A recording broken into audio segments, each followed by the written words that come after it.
स्वामी समर्थ.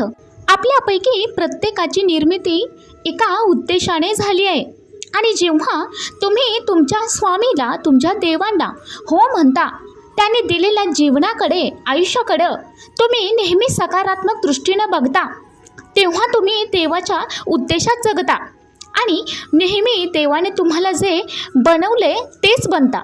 जेव्हा तुम्ही आतून आंतरिक आनंद आणि समाधान मिळवता. बाळा, आजच्या दिवशी तू हा संदेश ऐकलास तर तुला मनापासून आनंद होणार आहे आणि हा संदेश ऐकल्यानंतर तुला त्याचं पुण्य लाभणार आहे. तुझ्या सर्व इच्छित मनोकामना पूर्ण होणार आहेत. आजच्या शुभ दिवशी थोडा वेळ ऐकून घे. स्वामींवरती जर विश्वास असेल तर तुला मानसिक सुख समाधान लाभेल आणि रोगापासून तुला मुक्ती मिळेल. तुझ्या आयुष्यामध्ये ज्या काही आर्थिक अडचणी चालू आहेत ते स्वामींच्या शुभाशीर्वादाने, देवीच्या आशीर्वादाने ते सगळे दूर होणार आहेत आणि नेहमीच तुला भाग्याचे दिवस येणार आहेत. तरी शेवटपर्यंत हा संदेश न थांबवता लक्षपूर्वक ऐक बाळा. देव तुम्हाला म्हणत आहे, आज मी तुझ्या पाठीशी आहे आणि मला तुझ्याकरिता पाठवलं आहे. चुकूनही या संदेशाकडे दुर्लक्ष करू नकोस, कारण या संदेशामध्ये तुझ्यासाठी भरपूर खास आशीर्वाद आहे आणि त्यामुळं तू न वगळता संदेश संपूर्ण ऐक. त्यामुळं तुला स्वामींची विनंती आहे. देव तुला चूक सुधारण्याची संधी देत आहे. त्यामुळं तुझ्या काही कारणामुळं, पुण्यामुळं संधी तुझ्यासमोर ही आली आहे. हा संदेश वगळू नकोस. जर तू प्रामाणिक आहेस आणि कष्टाची तयारी आहे तर तुझे आयुष्यामध्ये नेहमीच कल्याण होईल. कुठल्याही कार्यामध्ये तुला अडचण येणार नाही किंवा कोणीही तुझं नुकसान करू शकणार नाही. बाळा, आयुष्य बदलत असताना देवाला तुम्ही कितीतरी वाईट शब्द बोलला आहात, तरीही देवाला तुमच्यावर कायम प्रेम आहे. त्याला राग नाही आहे. तुम्हाला देवाने नेहमी मार्गदर्शन केलेलं आहे. तुझं ते नेहमी रक्षण करतो. तुम्हाला कधीही एकटे सोडत नाही. तुमचा विश्वास असेपर्यंत आणि तुम्ही गेल्यावर सुद्धा तो तुमच्या सोबतच राहतो. तुम्हाला हवी असलेली आनंदाची बातमी तुमच्या जवळ येत आहे. मला माहिती आहे तुम्हाला खरोखर जीवनामध्ये काय हवे आहे आणि तुमच्यासाठी काय चांगले आहे, योग्य आहे. उद्याचा सकाळचा दिवस उजाडताच तुझ्या आयुष्यामध्ये चमत्कार घेऊन येईन आणि तो दिवस तू कधीही विसरू शकणार नाही. हा महिना तुझ्यासाठी खूप महत्त्वाचा ठरणार आहे. अनेक चांगल्या गोष्टी तुझ्या येणाऱ्या मार्गावरती आहेत. त्यामुळे बाळा, विश्वास ठेव. माझा तुझ्यावर सदैव आशीर्वाद आहे. बाळ, देव तुम्हाला आज्ञा देत आहे. आजचे शब्द शांतपणे ऐक. काही दिवसांपासून देव तुला संपर्क करण्याचा प्रयत्न करत आहे. तुझ्या जीवाला धोका निर्माण करणाऱ्या अनेक वस्तू, गोष्टी, व्यक्ती तुझ्या आजूबाजूला असतील. त्यापासून तुला देवाने संरक्षित केलेलं आहे आणि नेहमीच तुला संकेत दिलेला आहे. देव तुम्हाला इशारा पाठवत आहे जागृत आणि सावधानपूर्वक राहायला, कारण देव तुमचे रक्षण करत आहे. तुम्हाला सुरक्षिततेसाठी मार्गदर्शन करत आहे.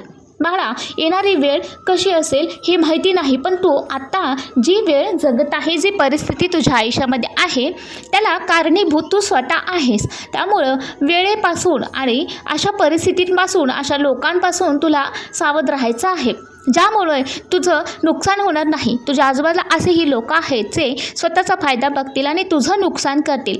त्यामुळे बाळा, तुझी सुरक्षितता देवाने निश्चित केली आहे. तुला संकटात लढण्याचा सामर्थ्य स्वामी देत आहेत. त्यामुळं तुझ्यासाठी जे बदलू शकतो ते बदलण्याचं सामर्थ्य स्वामींकडे आहे. अशक्यही शक्य गोष्टी तुझ्या आयुष्यामध्ये नेहमीच शक्य होतील. त्यामुळे बाळा, तू नकारात्मक विचार करू नकोस आणि विश्वास असल्यास होय स्वामी आहे विश्वास असं टाईप कर आणि लाईक करून सांग. तुझ्यासाठी बंद नशिबाचे द्वार नेहमीच उघडले आहेत बाळा. तुझ्या आयुष्यात येणाऱ्या संकटांना घाबरू नकोस. आयुष्य हे एक फार मोठं शिक्षक आहे.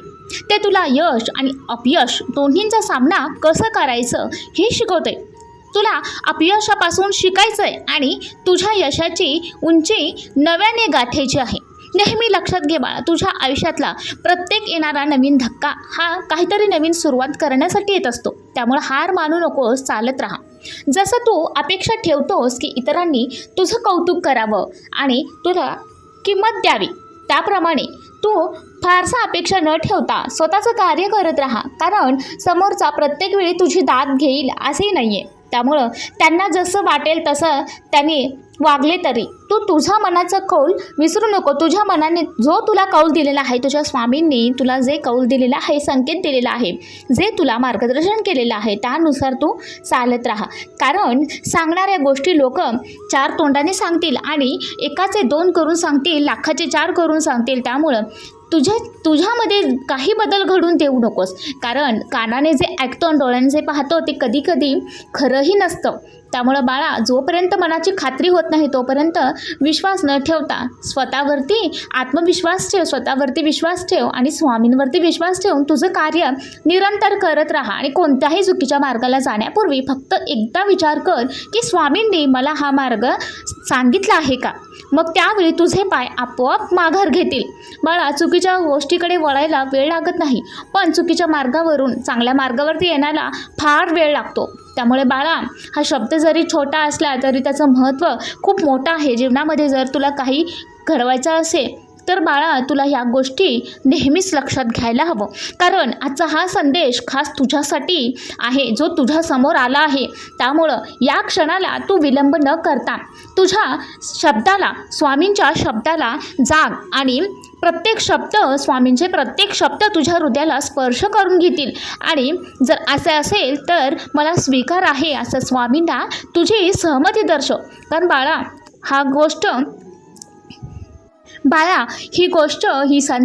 हा संदेश तू तुझ्या प्रियजनांमध्ये नक्कीच पाठव. कारण कुणाचं तरी हारलेलं मन, कुणाचं तरी निराश झालेलं मन, त्या मनाला एक आनंद मिळेल, समाधान मिळेल आणि ते तुझी जाणीव ठेवतील. कारण कुणाला तरी आपल्या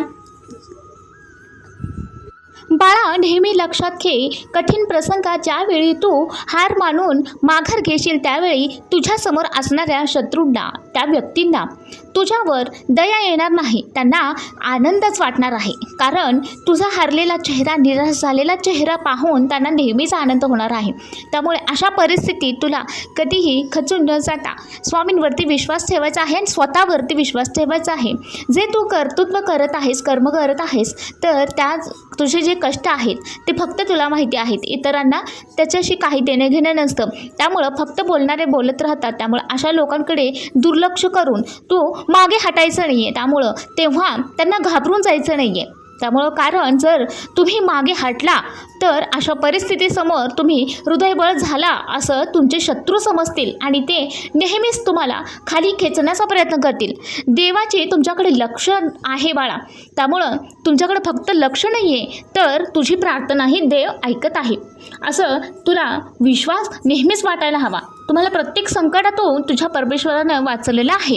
त्यामुळं बाळा, जास्त विचार न करता तू तुझं कार्य करत राहा आणि त्यामुळं या विश्वावर देव तुमच्यावर सदैव तुझ्या पाठीशी आहे आणि त्याचा आशीर्वाद निरंतर तुझ्या सोबत आहे.